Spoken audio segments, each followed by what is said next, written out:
So can you give any practical advice, for example, to the startup founder or to a marketer on how to work with those media outlets who will survive? And what could, for example, what could a little guy do? Because what Mike is saying, as far as I understand, is that only the trusted, basically the biggest brands in media will survive, because the little guys who were not able to build this trust, they will die. Yeah. These little media outlets, they were catering to the smaller advertisers or smaller companies or startups. So what does a little startup? I think it comes down to, you're either very niche or you're very big. And if you're in the middle, you've got problems. I mean, I did some work when I was younger on very niche newsletters. And very niche newsletters have now graduated towards Substack and subscription.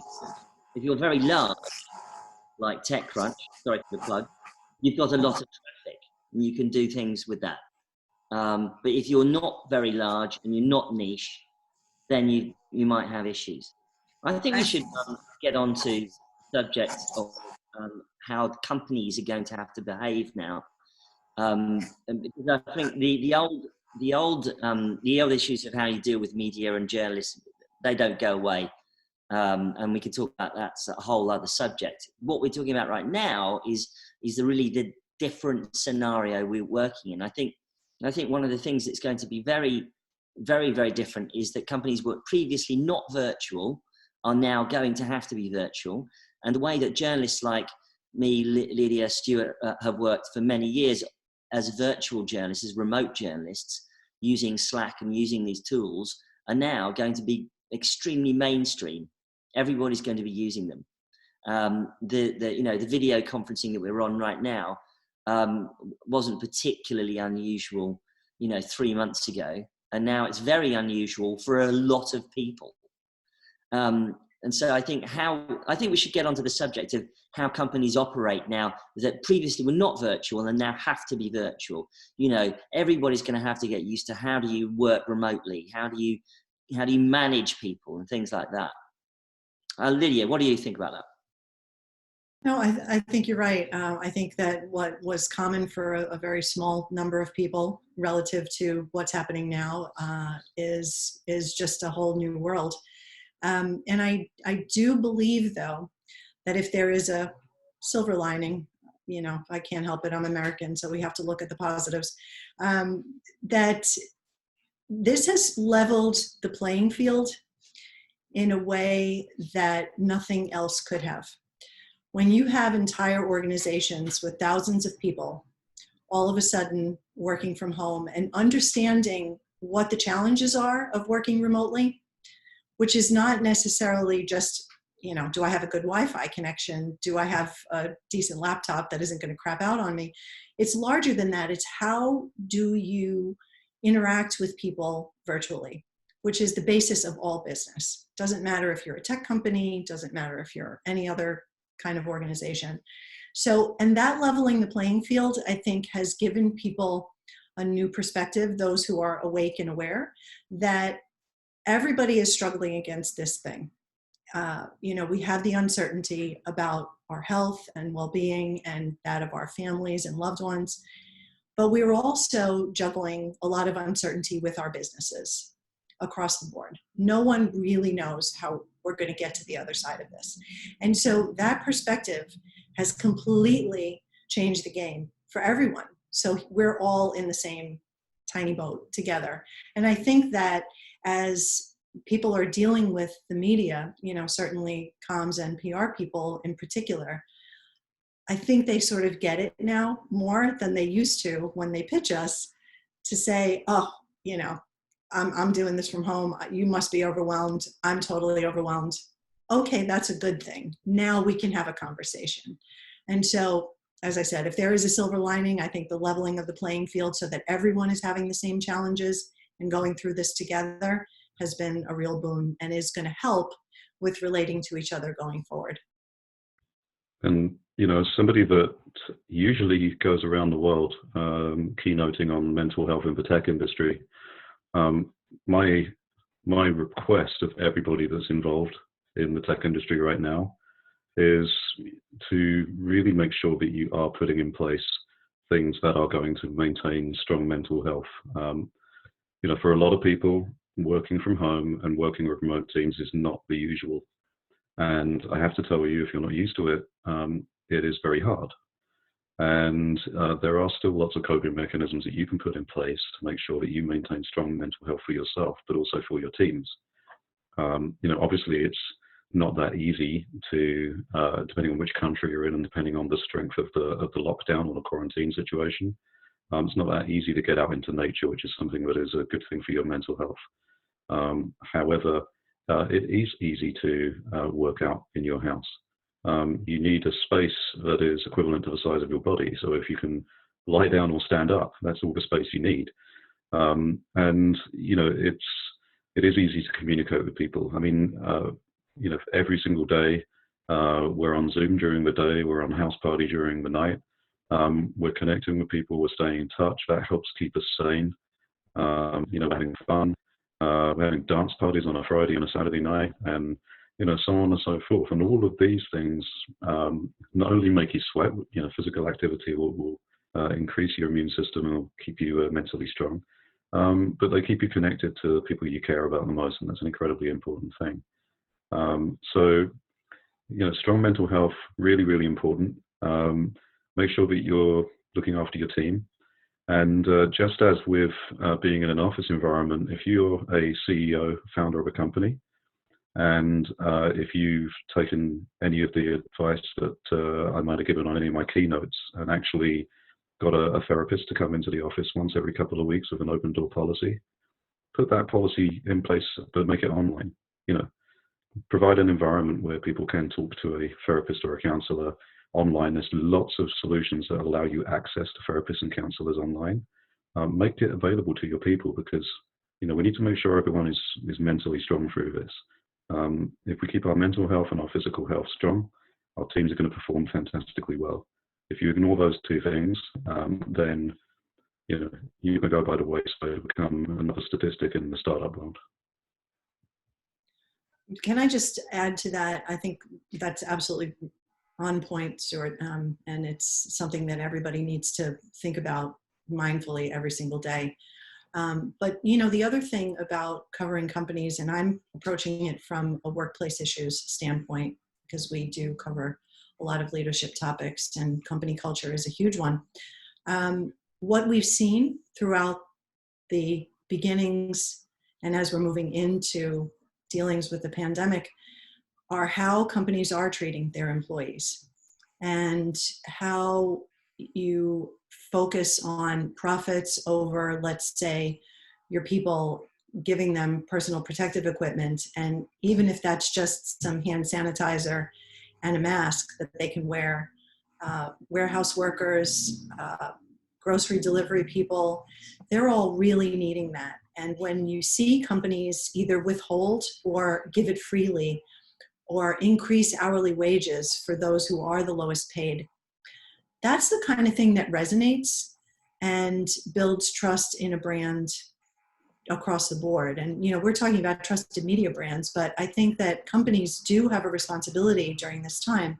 If they're thinking about their people and doing what they can to protect and provide for them, they're going to come out stronger in the long run, not only because they're going to retain their workers, but because those people who are reporting on those companies are going to be disseminating that information to the public, and the public can make the choice with their wallet, as they say. So. Yeah, and that reputation extends to the way that everybody is responding to this situation. I won't mention the company, financial institution, because this person does not work for them anymore, and so they shouldn't be tarnished. But a former executive of a large financial organization in the United States basically said, we should get everybody back to work right now, and a lot of them are going to die, but that's okay. We will not forget people like that after all of this is passed. In other words, don't be an arse. Be a good person. We'll remember that. If you're an arse, we're going to remember it for the rest of your career, and you'll be tarnished with that for the rest of your life. Yeah. I just want to back that up by saying that I think, yeah, the media's got quite a long memory, but the other thing that is happening is that companies, when they're pitching themselves, need to be aware that they are, they're not doing it in a slimy way that looks like they're basically taking advantage of other people's misfortunes, and that's quite important. During a global pandemic, not to put it too bluntly. So if you're an entrepreneur right now, how you talk about what you're doing and the initiatives that you think that might be helping, they might come across as not great. So really think about that before you do that. We have just 10 minutes left, and I think that it might be a great opportunity for our attendees to ask their questions. And there is one question from Ann Duncan. To Mike and Stewart. Mike and Stewart, you've spoken frequently at Web Summit. In your view, are these mega tech events going to suffer? Will we pay hugely again to travel? Will they go virtual? And what's the revenue model that's feasible? Will customers pay? So what do you think? Will we meet on Web Summit again, or will it go virtual? I would like to think that we will, after this passes, get back to a conference circuit. I think still people really want that human interaction, and while things like Web Summit, like TechCrunch Disrupt, like VentureBeat Transform, like Slush and Tech Chill and Digital Freedom Festival, all these amazing events that are on all over the world, they're not just about the content. In fact, a lot of the times they're not about the content at all. I mean, people do go for the content, but people go for the networking, they go for the human connection, they go to do deals in a deal room and actually sit with the investor and come out with a result. It's hard to replicate that in an online environment. Not impossible, and some of the online conference solutions do provide for that kind of networking and connection. But as we all know, there's nothing that beats face-to-face, and there's nothing that beats the feeling of being there and enjoying these wonderful cities and all these brilliant people, and the side events that go on with the drinks, dinners and parties. It's all part of the human experience, and it would be, I think, difficult to have all of the conferences go online and for us to all lose out on that. I think we rebel against that. We're human beings. We need human contact, and we need to have that. And also, just from a purely business perspective, I've been involved in sales and marketing for a long time. I worked with Xerox. I actually trained over 3,000 salespeople how to sell, and I can tell you categorically, it's the face-to-face that makes all of that work, because doing business is still 80% an emotional thing. It's people buy things because of the personal relationship with you and because they want them, not because they need them. And it's really hard to make that happen in a completely virtual environment. So I hope they come back. And in terms of the business models, will they have to change? Yes, I believe they will have to change. My biggest hope is that we don't lose a lot of the things that have come about since COVID-19, such as the togetherness, such as people actually taking action instead of talking and helping each other, and also such as the environmental benefits that we've seen massive reductions in CO2 emissions across the world. I think it'd be hard for conferences to return unless they can show that we're absolutely zero carbon, because I don't think we're going to allow them to be any other way. We can't have wasteful conferences anymore. And I know Slush are very, very good at that, and many others are. I think every conference is going to have to come back on a zero carbon basis and make sure they do it as a de facto standard. I really like your idea about how we could help people around us and people affected by the coronavirus and the crisis itself. Yeah. If you on that point, big conferences. We saw that Collision was going fully virtual in Canada.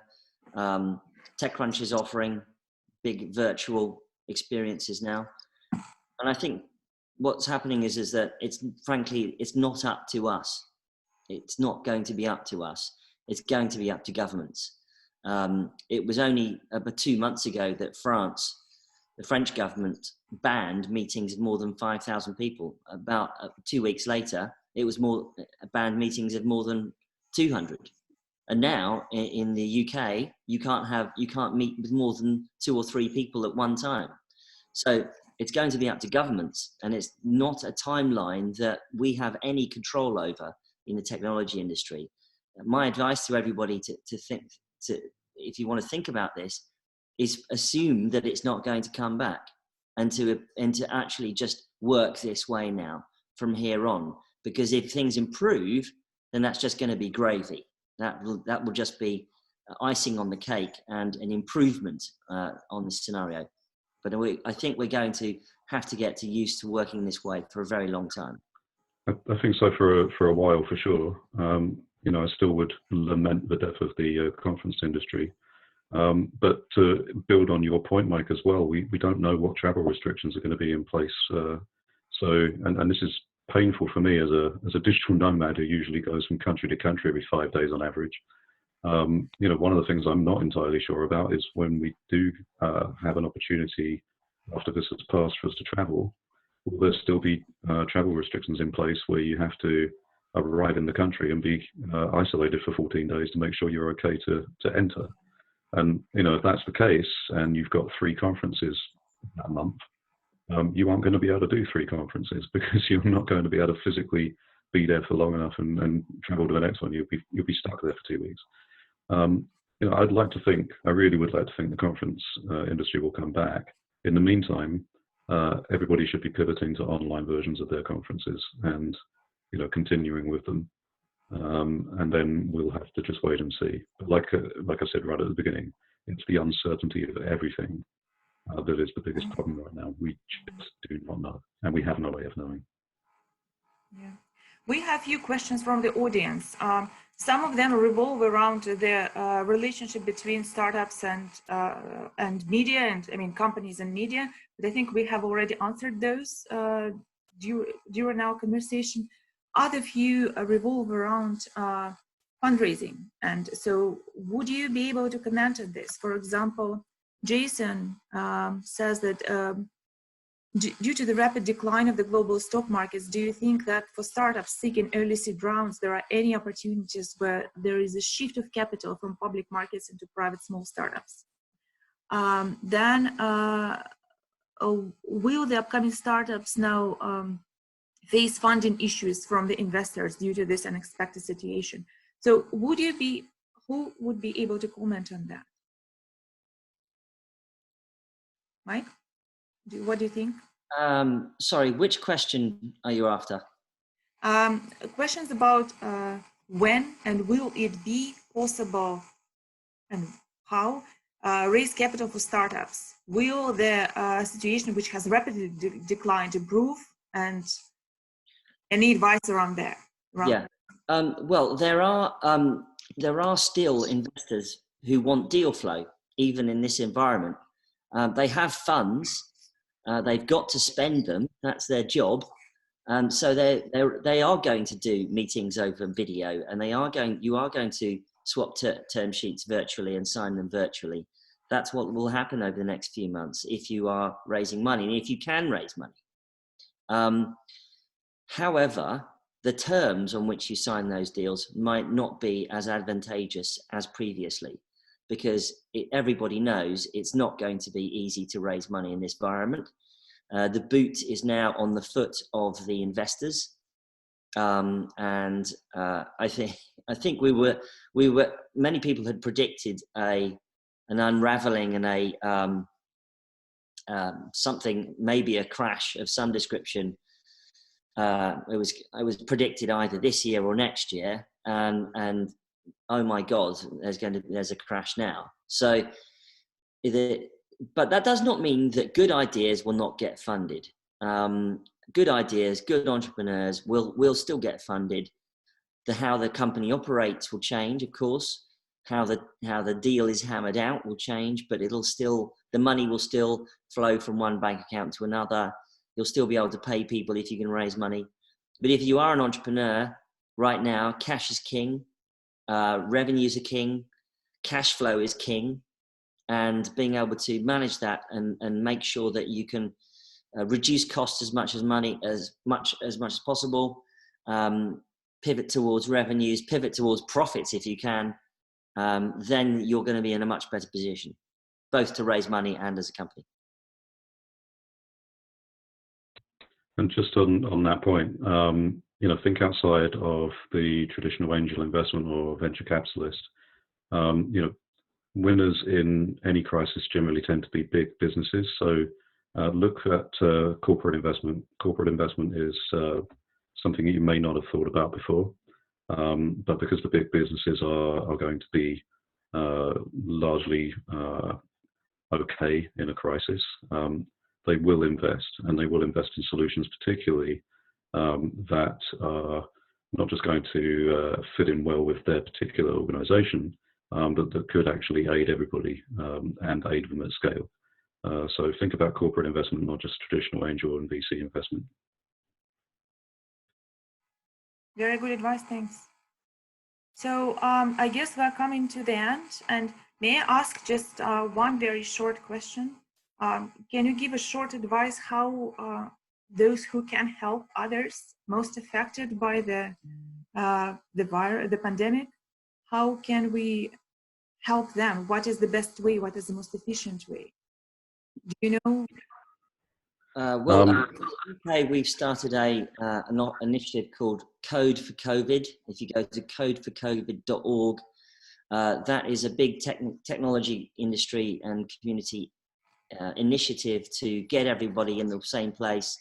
And so really as a way of sharing information, one of the things that it's doing is doing COVID tech support, which now allows people to help, elderly people getting on video conferencing or staying in touch with loved ones. There are lots of initiatives to try and get things like tablets to hospitals for people to be able to stay in touch with people.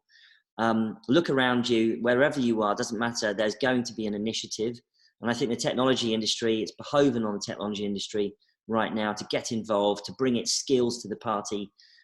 You're probably far more valuable and far smarter, shall we say, than the average person in being able to deal with the virtual world, which we're all faced with now. So make sure you're basically now going to become tech support for your local community, set up WhatsApp groups for your street, set up two, set up one which is social, just for fun, and one which is for urgent. If you can do that in your street, that's one thing you can do quite easily. And there's lots of COVID mutual support or COVID mutual aid Facebook groups in the UK. And if you're in another country, I'm sure there's equivalent initiatives. So just look around, get involved, watch the media for the announcements about those. And certainly codeforcovid.org is one that we've put together in the UK. So get involved. Yeah, Code for COVID is awesome. And if you're, if you need a hackathon, there are lots of hackathons going on. Hack the Crisis have put together a community site where I think currently there are 46 hackathons listed in countries all over the world. Of course, they're all online. Not only do you get to come up with a solution and go put it together and create an MVP and possibly win a prize, that will help you to get that out to market and get it into the hands of the people so you can help. But in addition, you're going to be mentored by some of the most brilliant people around, and that's going to help you to increase your skills and to have a better understanding of what it is to build a startup. So, get involved in the hackathons. There's absolutely hundreds of them all over the world right now. People trying to find solutions to COVID-related problems. And the tech industry, I have to say, really has stepped up in that respect. And it's beautiful to see right across the board. Mm-hmm. Okay, thank you. Thank you very much for this. And I hope that people who stayed, they enjoyed it. The recording would be available. I will send it to all of you in a follow-up letter. And I would like to thank our esteemed guests. Thank you. Thank you. For spending an hour of your life and you're sharing your ideas with people. I suppose it's very valuable right now when we have no other option to see on stage. This is the kind of stage we have right now.